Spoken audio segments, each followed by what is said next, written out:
Hey guys, welcome back to my channel. If I cough a lot, I apologize. My allergies are really acting up. I haven't felt that well, but I figured I should make a video. And I know I said I would do more vlog type videos. So that's what I'm trying now. I would prefer to do it outside, but I'm not up to it. I haven't felt well or whatever. I think a lot of that is due to don't feel bad or whatever. This isn't like a sympathy video, it's just me trying to explain why things are the way they are.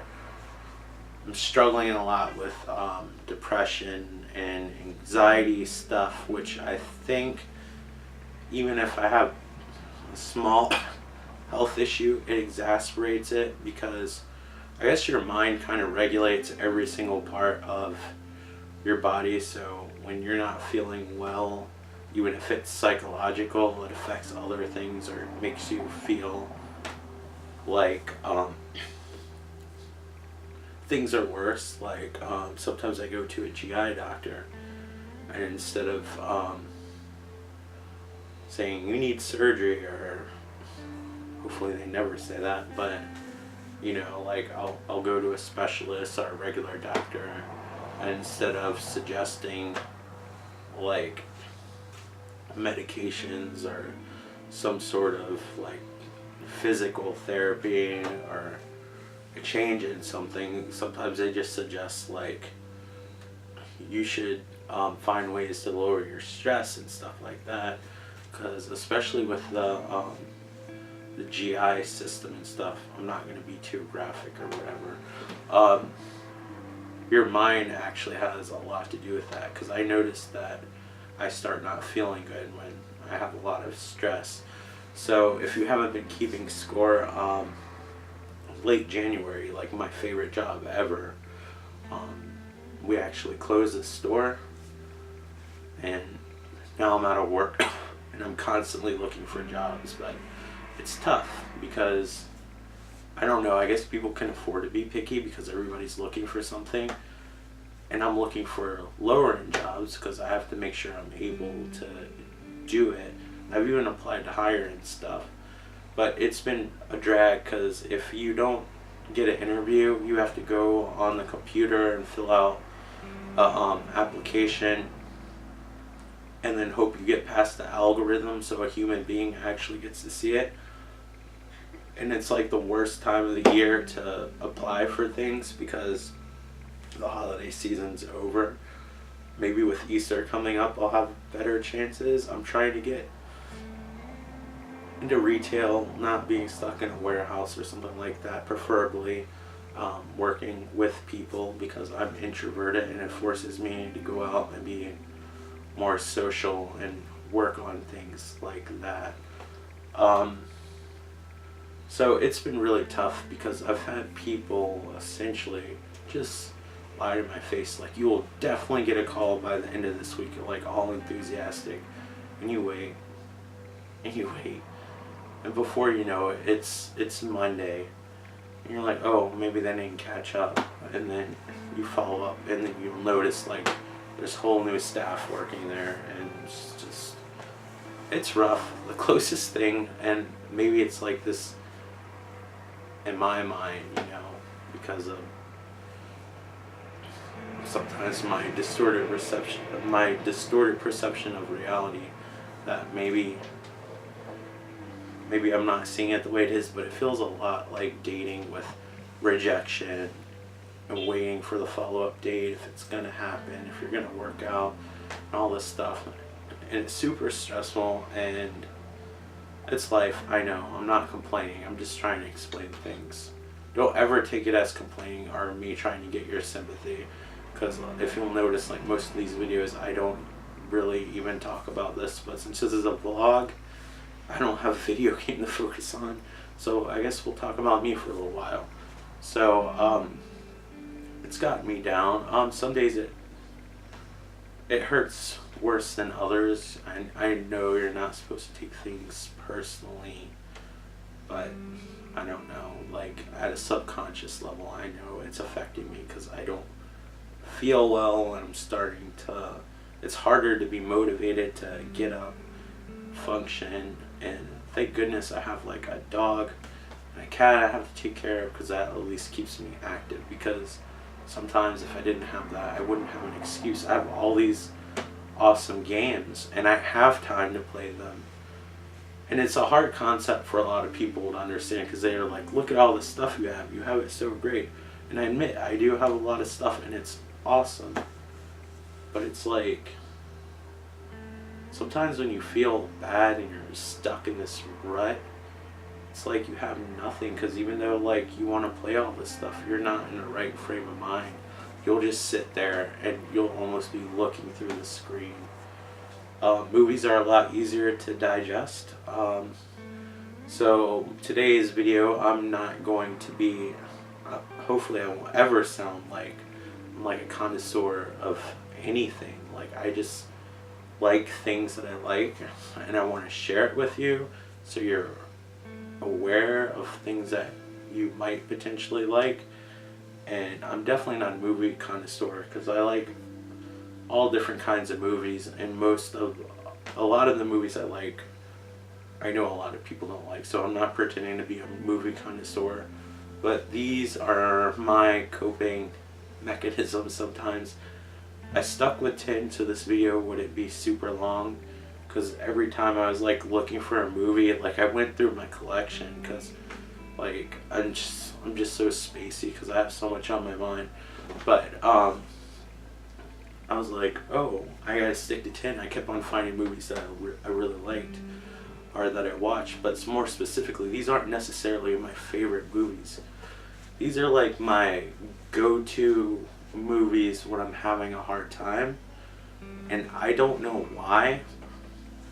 Some of them cheer me up, and I'll try to explain maybe on at least some of them why I think they cheer me up. But this is like 10 movies that I use as coping mechanisms when dealing with depression, or 10 comfort movies. That sounds better, actually. So without further ado, I'm filming with a camera that I've only used a handful of times, so I pray that this comes out clear. So this is going to be super divisive, but Star Wars The Force Awakens, I just really like this movie. I actually like all the new Star Wars movies that are coming out. I think with each new movie that's come out, maybe I've liked it less, but this one, I don't know, like, the prequels are alright. I don't have anything against the prequels, but not until the last one did it actually feel like a Star Wars movie. And I know The Force Awakens is treading on a lot of the same territory. When I saw this in the theaters, my grandmother actually passed away December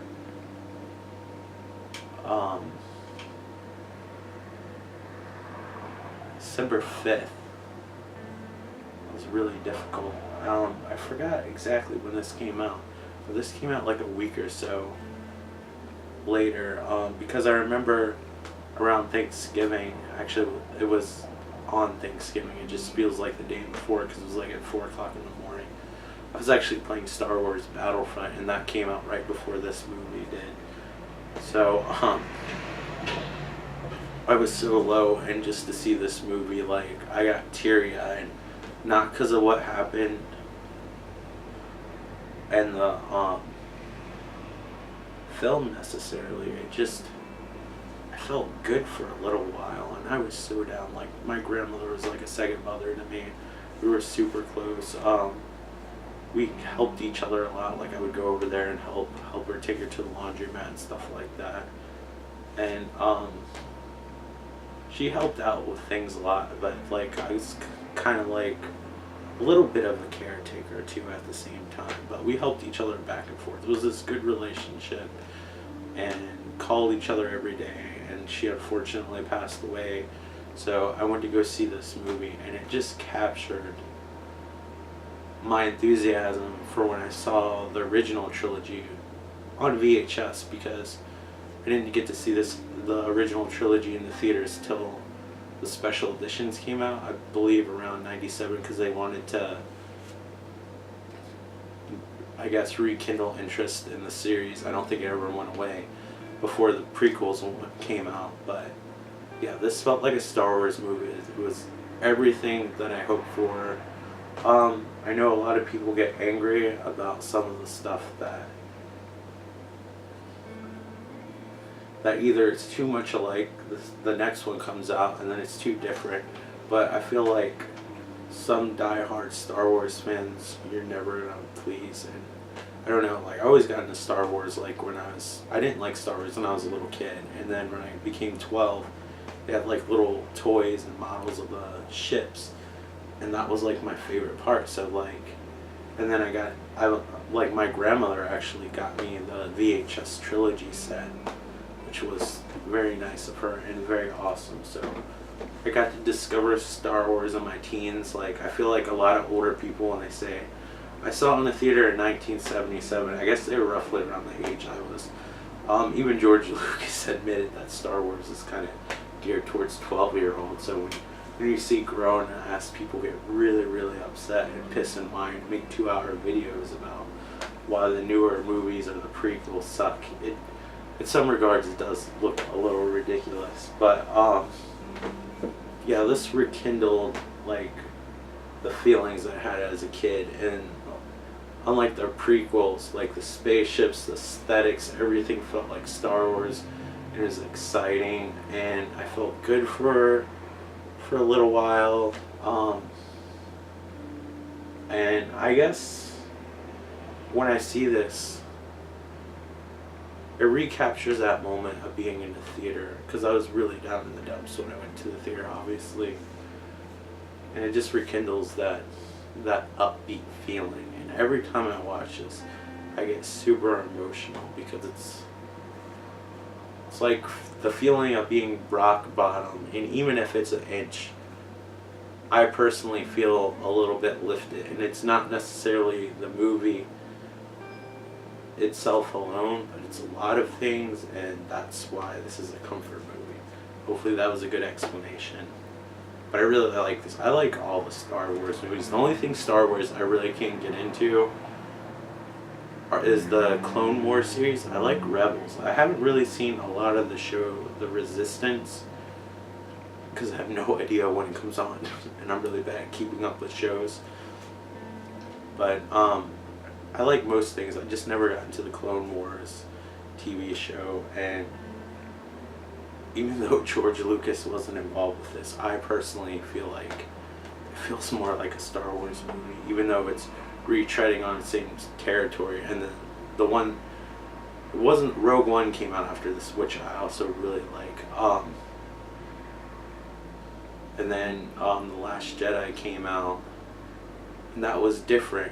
And at first, I was taken aback, and I didn't know how to feel about it, but I like it because it was different, but yet they still kept the aesthetics and all the things that I really like, because honestly, Star Wars is a fairy tale made for 12-year-olds, but whatever. So I like The Last Jedi. Fight me, I don't care. But yeah, this is a comfort movie. The Last Jedi isn't, like, I was on Netflix, I saw The Last Jedi, and I was like, man, if they only had The Force Awakens. Because apparently, well, I know why. Like, I already have a movie that I'm currently watching, and it's in the middle of it, and I don't want it to lose its space. So I was about to say, I don't know why I'm so lazy, I couldn't switch it. I wanted to make this a short video, but I have a feeling it's going to be longer than I expected because I'm rambling. But if you're used to watching this channel, I'm sure you're used to watching me ramble. But yeah, really like that movie, and I didn't plan on where to put these. A lot of movies that I like to watch when I'm depressed are kind of depressing. It's just like, I really like depressing music when I'm feeling down. Maybe like I'm a narcissistic sociopath, and I just like see other people's tragedies. I'd say they're fictional characters, but this is based on at least a true story. Maybe it's not like 100% accurate or whatever, but it's based on a true story. It's not a true story, it's like kind of based on one. but it made the Criterion Collection, so I'm glad somebody else likes it. Sid and Nancy, I don't know why this is a go-to movie, except that it's depressing. I don't know, like, it's just really easy to watch, and it's a dysfunctional relationship. I've been exposed to a lot of those, not necessarily my own, because like if I start feeling like relationships getting in dysfunctional territory, I kind of split, because like I kind of grew up around that and I don't want to recreate it. Detail, I'll go on that on a public video, but it's all around with friends and stuff like that. So I guess to a certain extent I could relate from an outside viewer, and as a movie you're seeing it from an outside viewer. I just really like it. It's interesting, it's well done. It's Sid and Nancy. It's about Sid Vicious and his girlfriend. Sid Vicious from the Sex Pistols, if you don't know. Now I'm starting to list actors, which I'm not going to do because that just makes it sound like it's like Turner Classic Movies or like Masterpiece Theater. It's like, oh, this movie starring Gary Oldman and an exquisite performance, one for 15 lifetimes to remember. Like, I'm in front of the camera, so I'm not really good at improv because I'm like worried about how stupid I look in front of the camera. But I really like this. This is a go-to movie. It's kind of dark, depressing. I don't know. It's upbeat in a weird way at times too. I can't explain it if you haven't seen it. I recommend it. I got the Criterion Collection because honestly it was easier to come by than a normal one. So there you go. I did not do this on purpose. A lot of movies that are coming out that I like just happen to come on the Criterion Collection after they haven't gotten a Blu-ray release. Like this only had like I think a European Blu-ray release for years. But I love Ghost World. It's like about two girls that just got out of high school and they're trying to figure out what to do with their lives. Eating coleslaw. This is based on a comic book / graphic novel, which is also awesome. I think I have it 1 second.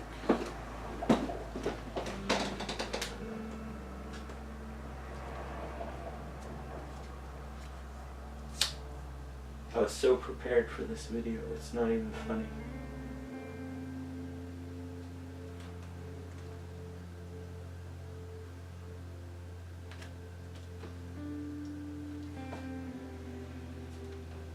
I must have put it with my other graphic novel, so sorry for wasting your precious time.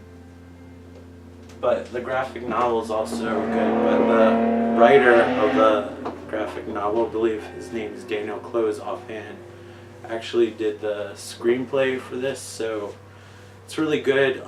It's interesting, it's kind of surreal in a weird way. I feel like there's a lot of symbolism in this movie, and it does capture that feeling of being lost and almost being like a ghost, and like I don't know, maybe I'm looking too deep into it. I guess everything's up for interpretation, everything's subjective, but it just captures that going through the pace. It's almost like you're transparent, not noticing, you're trying to figure out what to do for your life. And Enid's like seems really sure of herself at all in the beginning, but you actually notice it's kind of a front, and she's kind of slowly showing her vulnerability and breaking down over time and everything. And I just absolutely love this movie. It also has Scarlett Johansson, which is the first movie I've ever saw her in. This is actually cool because it actually comes with a comic book of the characters when they're actually older, so you actually get to see what happens in the movie. And this is written by the author of the actual original comic book Ghost World. But yeah, definitely love this movie, and it's another go-to movie. Again, it cheers me up. It's kind of sad, But I don't know, sometimes depressing things have the most heart to me and are the most legit. Like, when I'm super happy, I feel the least like creative. When I'm feeling down, you have all these great ideas, but you don't necessarily have the motivation. So you almost have to find like a middle ground, which I'm struggling to find now, but hopefully it'll come with time. Pretty in Pink. Like, this is one of those Brat Pack movies. This never came out on Blu-ray, which is a damn shame because they released every other Brat Pack movie on Blu-ray. And I personally just like, not only that, does Blu-ray look nicer, DVDs just scratch so easy, and Blu-rays have like that, I don't know what kind of coating, we'll just call it a Teflon coating, but DVDs, like, they're harder to scratch and they just stay in pristine condition longer, as long as you take care of them and you don't back your car over them or whatever, or take your keys to them. But I really like Pretty in Pink. It's like a high school movie. I grew up with it. I think it was one of the cheaper movies to license. I didn't have cable growing up. We had like 3 channels that came in clear. One of them was Fox, which was a fairly new channel at the time. This used to come on a lot during like Sundays, early in the morning, so I used to watch this all the time. And at the time, even though I was a little kid, it's weird to say you had a crush on somebody now, but she's like way older than me. She must be in her 40s, pushing 50s, but I kind of had a crush on Molly Ringwald during this time. But I was like way younger than her, so it was totally okay back then. Now it's weird. But I just really like this. I really feel for her best friend that really likes her. Apparently, they changed the ending because she was supposed to get with her best friend, but audience didn't like that ending, so they had to change it. But it's just about, I don't know, like poor kids liking rich kids, and you know, being from the other side of the tracks and get together. It has a cheesy happy ending because I feel like it was kind of manufactured, but I feel like throughout the movie it's just, I don't know, it has so much heart. I really like it. Another person that I kind of had a crush on, like Annie Potts, was really cute in this movie. That's Janine Melnitz from Ghostbusters. She's kind of like a punk rock record store owner, which is the store that Molly Ringwald works at. I don't know, I really love this movie. I wish they would put it on Blu-ray, but it's whatever. But this is another comfort movie.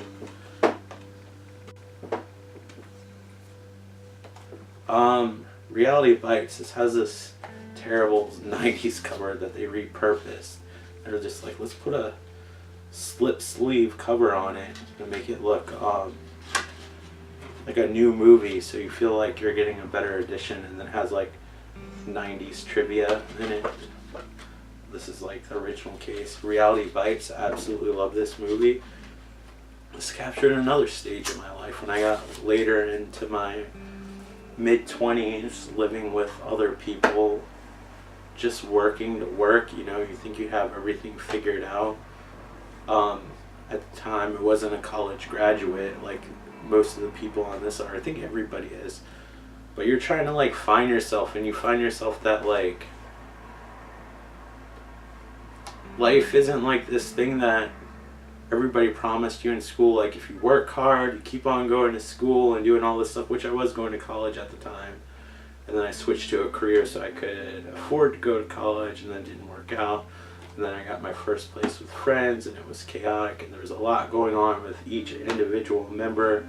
There was just so much stuff in this movie. Just captures that feeling so well.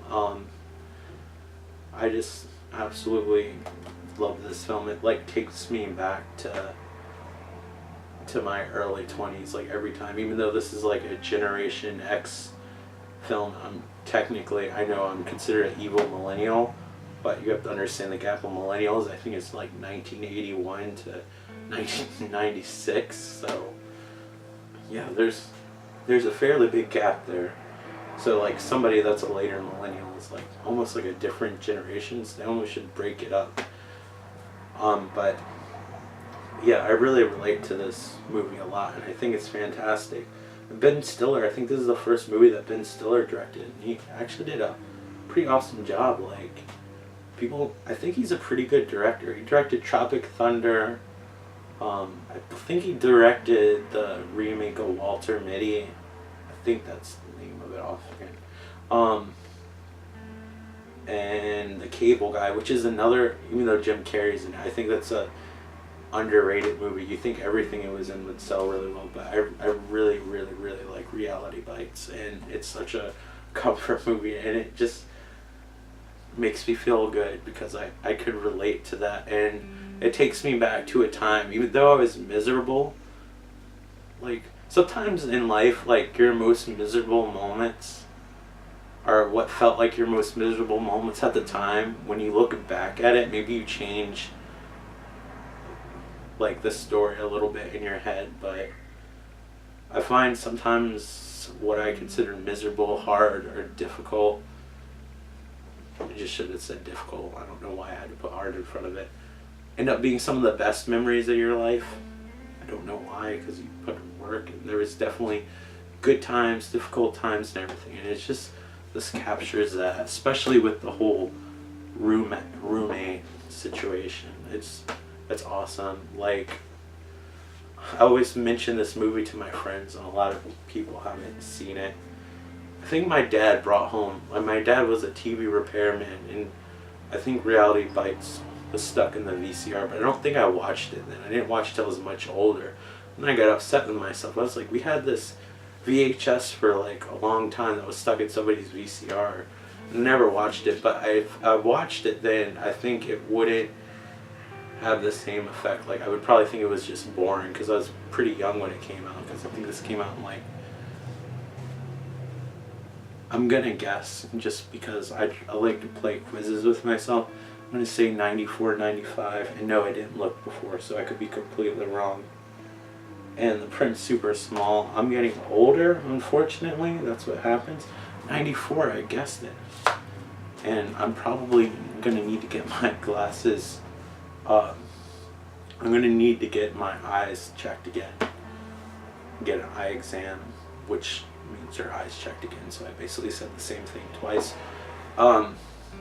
Yeah, but I heard, like, when you wear glasses for the first time, which it's been roughly a year and change, but I heard when you wear glasses for the first time, your eyes kind of adjust, and usually you need like a newer pair shortly after your first pair. That's what I've been told. Maybe they're just trying to make me feel better. It's possible. I would like to upgrade to Blu-ray because I really like this movie. This doesn't have a... This is kind of like a happy comedy movie, but depressing at the same time. Seeking a Friend for the End of the World. Looks like it's been waterlogged a little bit. I definitely want to get the... Let me look at the condition. I really like this movie.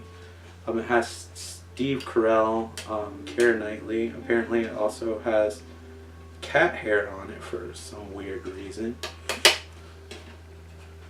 I hope they didn't... I wonder if I got charged extra for that. That's a dad joke. A really stupid one. I'm just going to put this on YouTube and share everybody, like, with all my really bad jokes. Promise I'm funnier in real life and not just because of my awkward mannerisms and the way I look. But yeah, I just really like this. Like, a meteor and is inevitably, or asteroid is inevitably coming towards Earth and basically going to kill civilization as we know it, and then Steve Carell and Keira Knightley run into each other, which they're like an unlikely couple or whatever. I don't even know if you call them the couple. Maybe they desperately like start to like each other because of a desperate situation, but don't want to give too much away, but I really like it. It's kind of dark and funny at the same time, and it's, I don't know, it has a lot of emotion. It's just emotionally honest, which I guess when I'm depressed, apparently I need that a lot. And it just has one of my favorite endings ever of a movie that I've seen, and it doesn't like try to cater to conventional endings. At least I don't think that way. This is on a lot of people's list. Eternal Sunshine, Spotless Mind. This is just an awesome movie about a guy who wants to forget about somebody he fell in love with, and he kind of, sorry, like I said, I have a lot on my mind, so it's like hard for me to think straight, which is the perfect time to make videos. But honestly, like, I don't know when I'm gonna be thinking straight, so whatever, we'll just wing it. So yeah, a lot of times when you're in a relationship, you look back at it, or positive memories, like I probably did with the roommate situation when I was watching Reality Bites. But I think a lot of those memories were honest. But it's like sometimes you try to remember the things the way you want to make them seem like positive events versus what they really are. And so this guy's in a relationship, obviously. I'm sure most people have seen this movie. It's pretty popular. It's one of those like movies that people get and they put on their shelf so they look like they're like creatively deep people, obviously, like I do, because I'm such a poser. But anyway,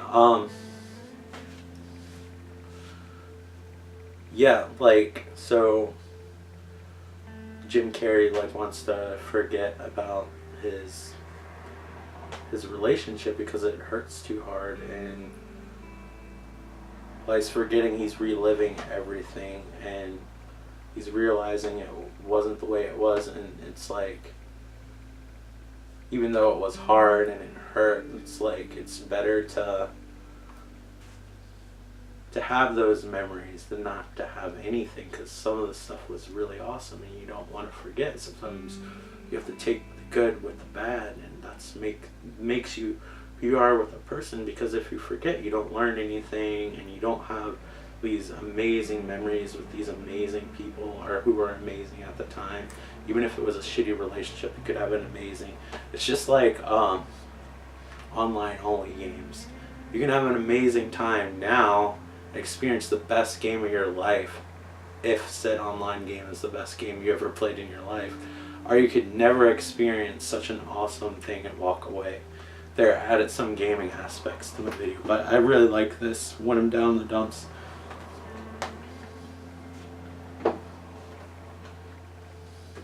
Another relationship movie, 500 Days of Summer, which I have a crush on Zooey Deschanel, big time.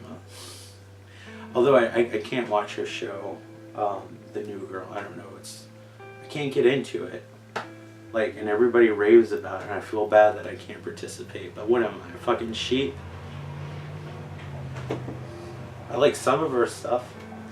I like her band actually quite a bit. Like She and Him. I wish they'd release a volume 4. She has 3 volumes, a cover album, and then a Christmas album, which I don't like Christmas albums, because like, what are you supposed to listen to it like one time a year? And like, Christmas is so different to me now. I'm looking at the camera and I'm like, maybe like I'm subconsciously trying not to be into this video, because I notice I'm like slowly scooting out of it. But what's his name? Joseph Gordon-Levitt, I think that's how you say it. I don't know. It's not really important. I just can't remember his name on the video without reading the synopsis. I can remember Zoe's name, of course I can, right? But it's because it's in the title. 500 Days of Summer. Her name's Summer.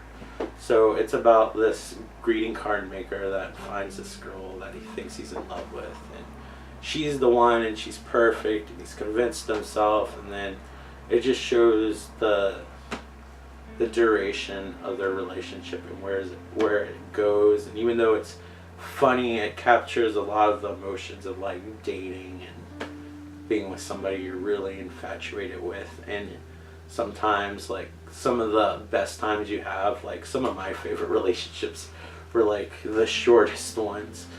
And yeah, like it's like a quick burning candles at both ends sort of things, but they were like, it just goes through their relationship. And yeah, that's all I'm going to say. I just really like this. This is one of the more honest romantic comedies. It doesn't necessarily have the Hollywood ending, which I appreciate, if you notice, since I've been going through all these movies.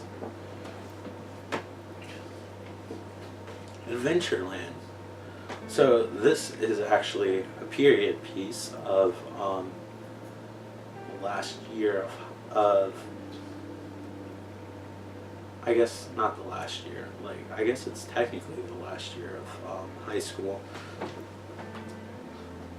And basically I'm saying to buy myself time. I don't know if you noticed or not, but it's like the last summer before everybody goes into college, and they go, the guy who goes and works at an amusement park and all these things, and it's just fun. It kind of reminds me, even though that it's a period piece, like I don't know, even though I was super young when the 80s were going on, and I have a lot of nostalgia for the 80s, and I think that's just because we didn't have cable, and most of the local channels showed movies from that time period, because I was born in 84, so I was fairly young when the 80s were the last into the 80s like occurred, so I have like just flashes of it. But the 80s is a nostalgic period because like with film and TV shows not having like a lot of access to new shows and stuff like that, I see a lot of reruns, a lot of movies from that era, so it's super nostalgic to me. It's like Pretty in Pink, like that aired all the time. But yeah, I just really love this. It just shows like working your first job. I love like the 80s music, the 80s period piece. The cast, although I don't really care for them in a lot of movies, like Ryan Reynolds was pretty awesome in Deadpool, obviously. I thought he was awesome. Now I sound like an asshole. I thought Ryan Reynolds was pretty awesome in Deadpool and Deadpool 2, just in case you were wondering. And another movie he was in that I thought was actually good, that a lot of people don't talk about, I thought he actually did a good job, was the remake of the Amityville Horror. I actually think that's better than the first movie that came out, I guess, in the 70s with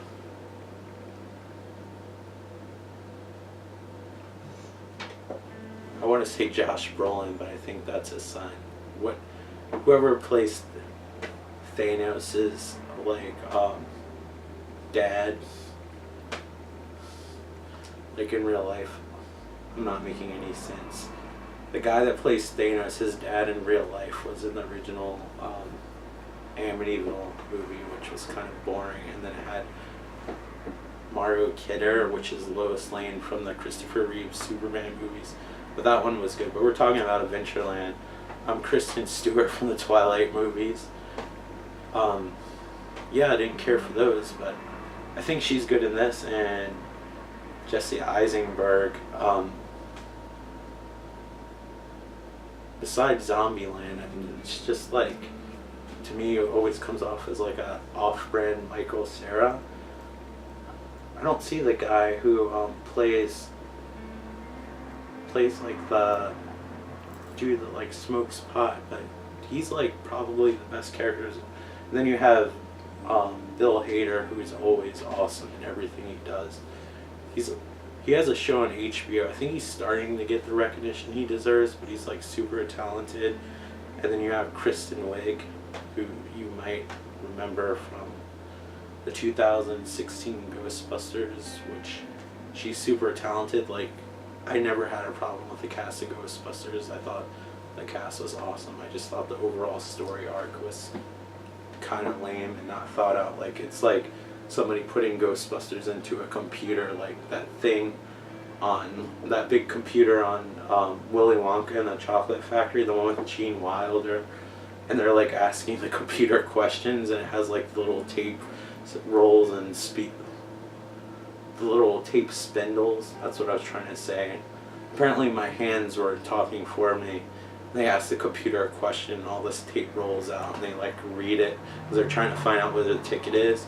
I think somebody used the same machine and typed in, write me a Ghostbusters script, and then all the tape was coming in. It's like, alright, now let me get a talented cast and completely fuck them over. But that being said, I hope Ghostbusters 2020 lives up to the hype, or just freaking leave the franchise alone. Seriously, I don't care who's in it, I just want a good movie. But Adventureland's awesome, and it's a go-to movie, and it always kind of cheers me up a little bit. It's upbeat, it's nostalgic in a weird way, because I remember my last summer before starting college and stuff like that, and it's awesome. And finally, the original Clerks, which is in black and white. This came out in '92.